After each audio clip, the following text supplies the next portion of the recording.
সকাল থেকে রায়গঞ্জ বিধানসভার উপনির্বাচন শুরু হয়েছে। সেখানে দেখা যাচ্ছে রায়গঞ্জের গৌরগ্রাম পঞ্চায়েতের অধীন অনন্তপুর প্রাথমিক বিদ্যালয় এলাকার নাগ নদীর জলে জলমগ্ন।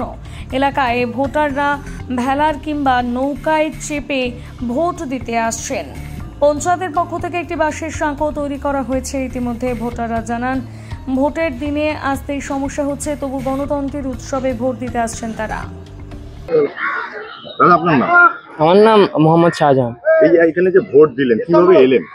আমি তো রাস্তা দিয়ে এসেছি, কিন্তু বিভিন্ন মানুষের অনেক প্রবলেম হচ্ছে, যেরকম পানি অনেক বেড়ে গিয়েছে, তার সাথে অনেকজনকে নৌকা হয়ে আসতে হচ্ছে, আবার বৃষ্টি হয়ে কোথাও কোথাও পানি হয়ে গেছে বা কাদা হয়ে গিয়েছে, তাদের অনেক অসুবিধা হচ্ছে। বুথের মধ্যে তো জল দেখতে পাচ্ছি। হ্যাঁ, বুথের মধ্যে অসুবিধা হচ্ছে। সে কালকে হচ্ছে কি মাচা লাগানো হয়েছে, সেই জন্য মানুষরা আসতে পারছে। তাছাড়া কালকে কি জল ছিল? কালকে এখানে সেরকম জল ছিল না, ওই অবধি ছিল, কিন্তু আজ অনেকটা বেড়ে গিয়েছে, চলে এসছে। এটা কোন নদীর জল? এটা নাগর নদী, জল নদী, আমার ঠিক মনে নেই। এই অসুবিধা হচ্ছে, তাও তো মানুষ ভোট দিতে আসছে। হ্যাঁ, কারণ মানুষের মধ্যে ইচ্ছা রয়েছে নিজেদের ক্যান্ডিডেট চুজ করার জন্য। শেখ হাসিরুদ্দিন। বললাম যে আমরা তো বুথে জল দেখতে পাচ্ছি, আপনি কোথা থেকে? চতুর্দিক দিয়ে জল, চতুর্দিক দিয়ে জলমগ্ন। তো বাড়ি থেকে কিভাবে এলেন? বাড়িতে নৌকা টোকা করে আসতে হয়, ভেড়াটা ভেলায় আসছে। তো এরকম অবস্থায় ভোট দিতে আসলেন?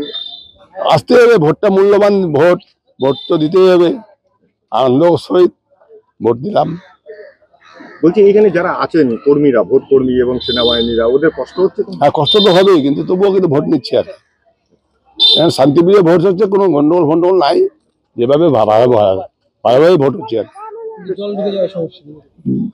জল চতুর্দিকে জল, নৌকা ভেড়া টেড়া দিয়ে আসে আর কি। জল কি বাড়ছে? জল বাড়ছে সামান্য। আর এটা কোন নদী হবে? এটা নাগর নদী। এটা কি মানে কালকে কি এই সময় এখানে জল ছিল? কালকে সামান্য ছিল আর কি, কিন্তু আজকে বেশি হয়ে গেল। আজকে একটু বাড়ছে। এমডি সিদ্দিক, আমি মেম্বার এখানকার। বলছি আমরা দেখতে পাচ্ছি যে বুথটা রয়েছে, এটা কত নম্বর বুথ আর কোন স্কুল? এখানে তো দুটা booth, 37 number booth, 38 number booth. আর school? School Anantapur FP school. আমরা দেখছি চারিদিকে জল, মাঝখানে বুথ। হ্যাঁ, ব্যাপার হচ্ছে কি, আমাদের তো বন্যা কবলিত এলাকা।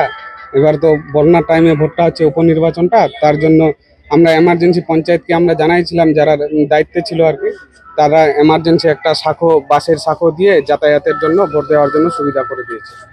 মানে সাধারণ মানুষ বলছে যে তাদের অসুবিধা হচ্ছে, ভেলায় করে আসতে হচ্ছে। না, ওই যেগুলা মানে বাইরে, গ্রামের বাইরে কিছু বাড়ি আছে, তো ওদের জন্য আবার নৌকার ব্যবস্থা করা হয়েছে।